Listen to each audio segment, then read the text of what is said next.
বাংলাদেশের সাবেক কিছু ভারতীয় হাই কমিশনাররা বিনা সিকরি সহ তারা অলরেডি কিন্তু পশ্চিম বাংলায় একটা শোতে কিন্তু তারা কিন্তু বলেছেন এবং এমনভাবে তারা বলছেন যে বাংলাদেশের সামনের পূজার জন্য, পূজা যাতে না হতে পারে তার জন্য যত রকমের কর্মকাণ্ড বাধা তৈরি করা সম্ভব সবকিছু তৈরি করা হচ্ছে। But this is the time, this is the high time যে আমরা এ ধরনের একটা চক্রান্তকে রুখার জন্য একটা সুশৃঙ্খল এবং একটা প্রশিক্ষিত বাহিনীকে অনগ্রাউন্ডে পেয়েছি।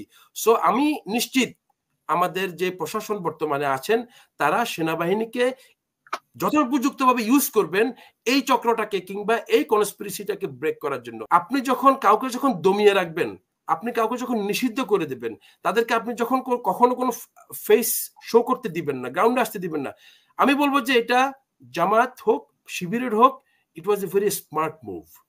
তারা অনেক স্মার্টলি তাদের অস্তিত্বটাকে টিকিয়ে রেখেছে এবং শুধু অস্তিত্ব টিকিয়ে রাখে নাই, শুধু অস্তিত্ব টিকিয়ে রাখে নাই, তারা তাদের অস্তিত্বকে টিকিয়ে রাখার মাধ্যমে এই ফেসিবাদের একটা সরকারকে পতন ঘটানোর জন্য কতটা সাকসেসফুলি তারা করেছেন এটা কিন্তু তাদেরকে ক্রেডিটও দিতে হবে। দুযোগে বাংলাদেশিরা যেখানে আছে সেখানে কোনো গার্ড লাগে না, কারণ সেটা কারণ হচ্ছে পৃথিবীর সব দেশের জন্য আলাদা আলাদা করে একটা দুর্যোগ বানানো হয়েছে, সেখানে লোকজন রাখা হয়েছে, সব জায়গায় প্রহরী আছে, কিন্তু বাংলাদেশি যে রুমটা বা যে কক্ষটা যেখানে রাখা হয়েছিল সেখানে কোনো প্রহরী নাই। জিজ্ঞাসা করা হলো যে এরা এত ব্যতিক্রম কেন, বলছে এদের এখানে প্রহরী লাগে না, এরা একজন একজনকে টেনে ভিতরে রেখে দেয় যে আমাকে ফেলায় তুই কই যাচ্ছিস, আমি একা একা কেন পানিশমেন্ট খাবো, তুই আমার সাথে খেতে হবে। অর্থাৎ আমরা নিজেরা আমরা কিন্তু সবসময় একজন একজনকে কতটা নিচে নামাতে পারি সেরকম। আমি যদি আমাদের শেষ একজন দর্শকের একটা শব্দকে আমি একটু দ্বিমত পোষণ করছি, উনি যে বলছেন যে আমরা মাস্টার মাইন্ড একজনকে প্রকাশ করার মধ্যে এত নিচু মন মানসিকতা না। আসলে নিচু মন মানসিকতা শব্দটা আমি একটু একটু মানে অপছন্দ করছি। এটাকে এইভাবে যদি না বলে দর্শক যদি বলতেন যে একজনকে না বলে উনি যদি সামগ্রিকভাবে আরো বলতে পারতেন, হয়তো উনি জিনিসটাকে ওনার প্রতি রেসপেক্ট বা আরো অনেক কিছু আমাদের বেড়ে যেত।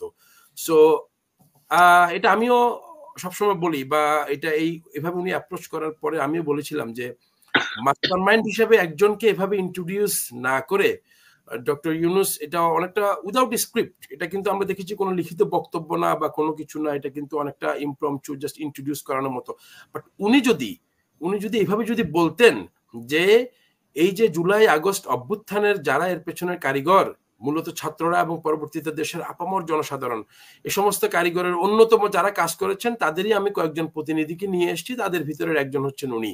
অর্থাৎ not the one and only master mind, এভাবে না বলে যদি বলতে যে যারাই কাজ করেছেন অনেকগুলোই, সবারই অবদানকে আমি স্বীকার করে নিচ্ছি, তারপরেও তার ভিতরে কয়েকজন ছিলেন রিপ্রেজেন্টেটিভ হিসেবে, আমি দু একজনকে আপনাদের সামনে এনেছি, তার ভিতরে একজন হচ্ছে মাহফুজ বার অন্যরকম। এভাবে বললে হয়তোবা সবার প্রতি সম্মানটা বা সবাইকে রিকগনাইজ করাটা হয়তো আর একটু শোভনীয় হতো। তো এটাকে আমি আমার তরফ থেকে আমি ধরে নিচ্ছি যে এটাকে এভাবে না বলে ওভাবে বললে ভালো হতো। এটা একটা ভুল এবং এটা অবশ্যই আমরা হয়তো বা ভবিষ্যতে কোনোদিন এটার হয়তো বা কোনো একটা সংশোধন বা ভুল তো একটা না, আরেকটাও ভুল আছে যে উনি বলেছে যে পরিকল্পিতভাবে না, এটা অবশ্য উনি হয়তো বা আসলে পরিকল্পিত ছিল, ওরাই তো বলছে যে পরিকল্পিত ছিল। দেখেন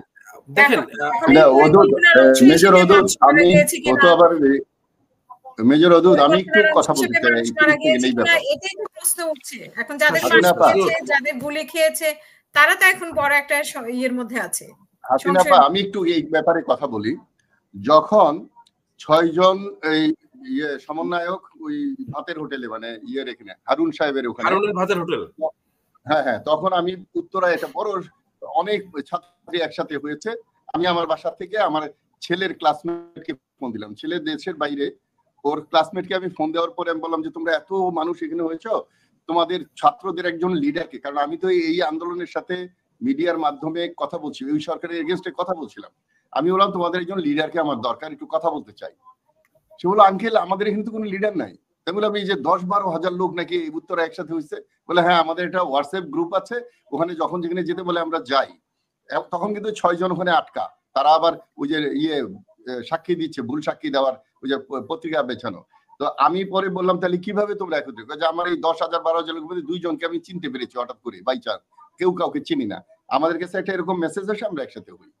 এখন ডক্টর ইউনূস এমন একটা সময় কথা বলেছে, এটা স্লিপ অফ দ্য টাং হতে পারে বা একটা সেন্টেন্স কিভাবে বলবে এটা একটা হতে পারে, আরেকটা হলো 3 জনের মধ্যে ও কি করেছে জনগণ যতটা, ও খুব নিজে কিন্তু ওইটা বলছে, ওই যে সিরাজুল আলমের ওই যে বঙ্গবন্ধুকে, ওনার ইন্টারনেট তো সমস্যা আমি হচ্ছে, শেষ আপনি করছি কন্টিনিউ করেন।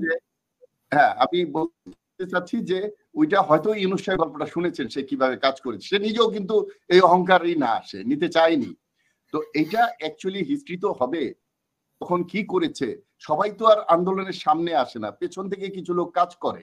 আর পৃথিবীর যে কোনো চিন্তা, যে কোনো আবিষ্কার, যে কোনো ভালো কাজ, যে কোনো খারাপ কাজ একজনের মাথা থেকেই আসে, তারপরে এটাতে সবাই সহযোগিতা করে।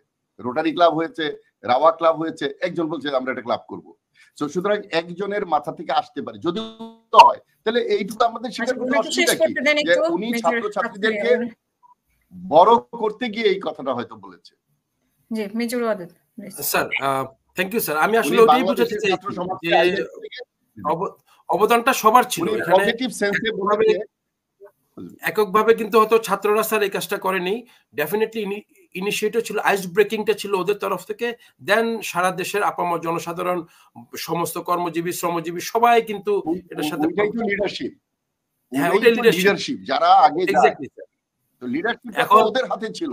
ওদের মধ্যে আবার লিডারের 175 জন না কতজন সমন্বয়ক, সবাই তো এক লেভেলের না, এটা তো স্বীকার করতে হবে। সবাই কি মাস্টার মাইন্ড? অবশ্যই না। এটা ভবিষ্যতে প্রমাণ হবে, যদি সত্য হয় সেটাও প্রমাণ হবে, মিথ্যা হলেও প্রমাণ হবে, কারণ ইতিহাস তো এসে যায় পরে। যে কোনো সাফল্য, মানে এই পৃথিবীতে যতগুলো সাফল্য এসেছে, যতগুলো অভ্যুত্থান বলি, গণ অভ্যুত্থান বলি, যে কোনো সাকসেস বলি, সবকিছুর পেছনেই কিন্তু একটা group of people involve. Even within the group of people there are someone special, যার আইডিয়াটা সবাই অ্যাকসেপ্ট করেছে, যার প্রপোজালটা সবাই অ্যাকসেপ্ট করেছে, accepted by, approved by everyone, but maybe it has to come from one single mind. So ওই ক্ষেত্রে কিন্তু কেউ তার ইনহারেন্ট লিডারশিপ কোয়ালিটি দিয়ে কিন্তু গ্রুপ অফ পিপলের ভিতরে কিন্তু লিডার হয়ে যায়। 10 জন মানুষ যখন কাজ করে, ডেফিনেটলি তার ভিতরে কিন্তু একজন দুজন থাকে একটু leading, shutdown, March for justice, এই যে শব্দগুলো এসছে, এগুলো ডেফিনেটলি। ইভেন 6 জন যখন ডিবি অফিসে হারুন সাহেবের ভাতের হোটেলে যখন খাওয়া দাওয়া খাচ্ছিলেন, কিংবা মাস্টারমাইন্ডের ইয়ে থেকে চলে আসি, তখনও কিন্তু পেছনে কিন্তু সিদ্ধান্তগুলো আসছিল। সো কোত্থেকে আসছিল? Definitely someone was working behind that, আমরা সেটাকে অস্বীকার করছি না। বাট তারপরও সামগ্রিক একটা সাফল্যকে সবার ক্রেডিট দেওয়াটাকে ওভাবেই বলাটা উচিত, সেটা আমি মনে করছি, যে একটু যাতে কাউকে যাতে আমরা ছোট না করি, কাউকে যাতে মন খারাপ না হয়, কাউকে যাতে ইগনোর করা না হয়, কাউকে যাতে অবজ্ঞা করা না হয়, ওভাবে বললে হয়তো আর একটু শোভনীয় হতো ব্যাপারটা।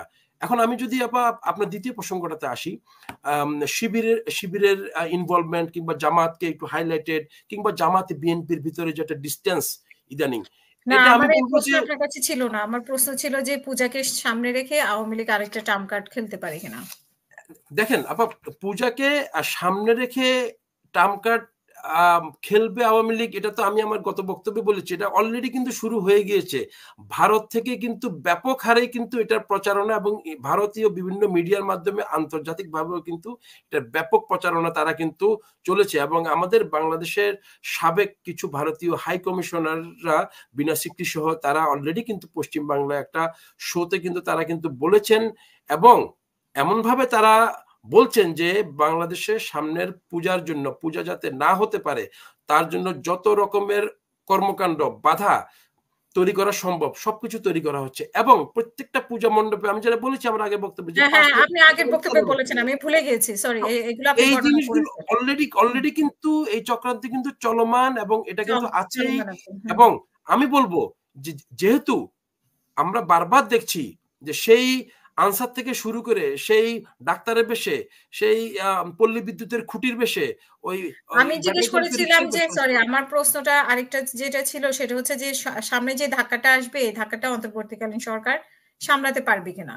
এক্স্যাক্টলি আমি সেটাই শুরু হবে আগামী কালকে থেকে, রাজনৈতিক দলগুলোকে এগুলোতে অংশীদারিত্ব করবে, সেখানেও বা কতটা ভূমিকা পালন করতে পারবে। এটা কি শুধু সরকারের দায়িত্ব? এটা কি শুধু সরকারের দায়িত্ব না? আপনি বলেছেন এটা কি সরকার সামলাতে পারবে, এই দায়িত্বটাকে আচ্ছা, শুধু ওনাকে একটু সরকারের বলতে দিন, না ওনার সবার? মতামত কি আপনি পরে মনে হয় বলে রাখবেন। জি। এই জিনিসটা কিন্তু এই জিনিসটা আপনি এই সরকারকে এতটা ইম্যাচিউর কেন ভাবছেন যে এই ধরনের একটা মুভমেন্ট যে আসতে পারে, এটাই বা সরকার ভাবে নাই, কিংবা তাদের কোনো প্রিকশন নাই? এটা এটা এটা এটা আমাদের ভাবাটাই হবে কি, এটা আমরা সবসময় সমালোচনার পিছনে দৌড়াচ্ছি, তাহলে মন মানসিকতা এরকম হয়ে যাচ্ছে না। আমাদের সেনাবাহিনীও কিন্তু মাঠে আছে, ম্যাজিস্ট্রেসি পাওয়ার নিয়ে আছে। আপনি কিন্তু এটাও কিন্তু আমরা কিন্তু একটা টুলস হিসেবে ইউজ করতে পারি।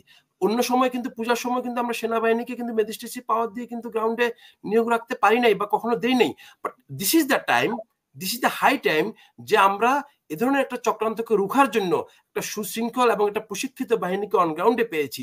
সো আমি নিশ্চিত আমাদের যে প্রশাসন বর্তমানে আছেন তারা সেনাবাহিনীকে যথোপযুক্তভাবে ইউজ করবেন এই চক্রটাকে কিংবা এই কনস্পিরেসিটাকে ব্রেক করার জন্য। এটা আমি কেন, ডক্টর ইউনূস এবং তার যে আছেন এবং আরো যারা উপদেষ্টারা আছেন এবং প্রশাসন আছেন, definitely they are thinking of this.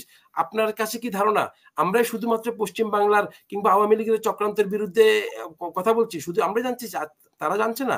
Definitely সবার কাছে এই তথ্য আছে এবং সেটার প্রক্রিয়া অবশ্যই নেবেন। যেভাবে গত 8-9টা ঢেউ কিন্তু অলরেডি সরকার সামলেছে, খালি তাদের সমালোচনা করলেই হবে না, আরো সামনে যত ঢেউ আসবে সবকিছু সামাল দিতে হবে। আপনি শুধু ঢেউয়ের পর ঢেউ দিয়ে যাবেন, তারা শুধু সামাল দিয়ে যাবে, আবার পেছন থেকে বলবেন যে তুমি কি করছো। এভাবে করলে তো হবে না। আপনাকে এদেরকে কিন্তু দুই দিকে সামাল দিতে হচ্ছে। সামনের দিকে বুক পেতে কিন্তু ঢেউ সামাল দিতে হচ্ছে, পেছন দিক থেকে কিন্তু আবার আপনার সমালোচনাকেও কিন্তু তারা সম্মুখীন হচ্ছে। তো তাদেরকে কিন্তু ডেফিনেটলি আমি তাদেরকে দিচ্ছি, তারা কিন্তু অনেক স্ট্রংলি ফেস করছে, কোনো সন্দেহ নাই। এ ধরনের কোনো কার্যক্রম কাজে আসবে না।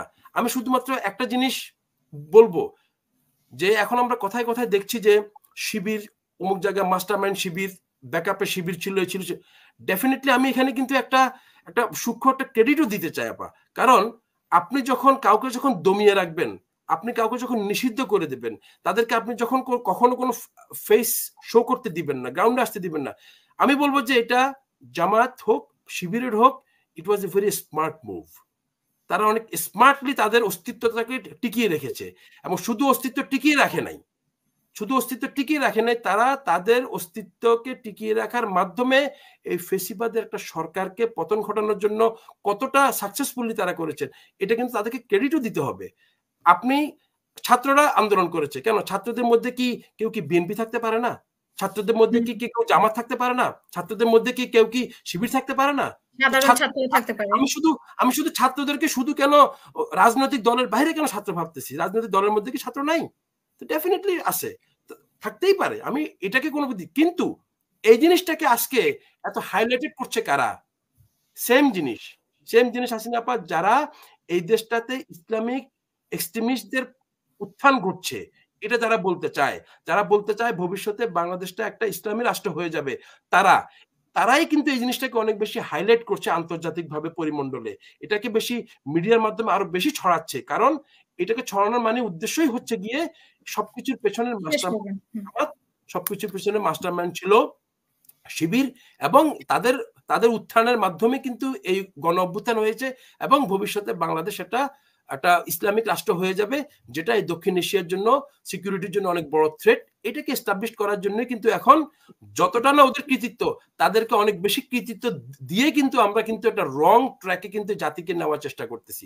ডেফিনেটলি আমরা মনে করবো আপনার মতো এরকম অনেক যারা বিভিন্ন শোতে আমরা আছি, আমাদের এই ছোট ছোট যে আমাদের যে আইডিয়াগুলো, এগুলো যদি কোনো উপকারে আসে এই গভর্নমেন্টের জন্য, ডেফিনেটলি তারা এখান থেকে এই আইডিয়াগুলো বাই করবেন এবং এটার প্রিকশনারি মেজার্স যেগুলো আছে সেগুলো অবশ্যই তারা নেবেন। এবং আমি নিশ্চিত আমি ধৈর্য ধরতে আগ্রহী, এই সরকারের উপর আস্থা রাখতে আগ্রহী। ডেফিনেটলি ওনারা পথ হারা হবেন না। আমরা সাগরে যেমন একটা নাবিক তার পথ খুঁজে পাওয়ার জন্য যে একটা লাইট হাউস খুঁজে সব সময়, সে লাইটের আলো ধরেই উনি কিন্তু তীরের দিকে যান। আমরা কিন্তু সোলং বাংলাদেশ কিন্তু এরকম কোন লাইট হাউস আমরা দেখি। Doctor Yunus could be one of the light house for Bangladesh. আমরা ওনার নেতৃত্বেই এই লাইট হাউস দিয়ে আমরা তীরে পৌঁছাতে চাই। ডেফিনেটলি আমরা ওনার নেতৃত্বে এরকম একটা সন্তোষজনক পরিস্থিতিতে যাব এবং দেশটা আমাদের একটা কাঙ্ক্ষিত দেশ অথবা তার কাছাকাছি যেতে পারবো। সব সংস্কার তারা করতে পারবেন না। ডেফিনেটলি নির্বাচন করার জন্য যতটুকু সংস্কার করা দরকার ততটুকু করে রাজনৈতিক সরকার যখন আসবেন তারা বাকি রিফর্মস করবেন। একটা গভর্নমেন্টের পক্ষে সমস্ত রিফর্ম করা সম্ভব না। সবকিছু এটা সম্ভব না। আমাদের ধরতেই হবে। Thank you so much.